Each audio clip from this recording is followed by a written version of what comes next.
Başkası var mı orada? Başkası. Çok fazla verme. Abi valla ben bu inşaatta birini görsem vuracağım. Vurmaz sana bir şey. Ya valla bizim elimizden taraf alıyor. Bir var adam elimizden sıçrayacak sanmış çocuğumuz var.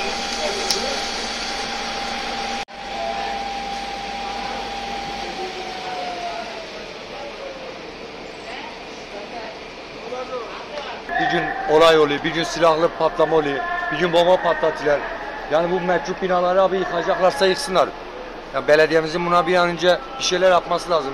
Her gün yakıyorlar, ben anlamadım niye yakıyorlar. Yani bir gün içinde biri kalacak, düşecek, ölecek, enkaz altında kalacak. Yazık günah yani bu milletimiz abi. Yani her gün mahallemizde böyle olaylar. Ama böyle bir sokağa çek abi bak tomalara kadar gelmiş. Sanki yani terörist mi yakalamışlar. Gelirler gençler burada daha tren mi çekiler, balle mi çekiler. Bizim de evimiz burada abi. Yazık günah yani bizim evimize de. Bizim evimize de sıçrayacak.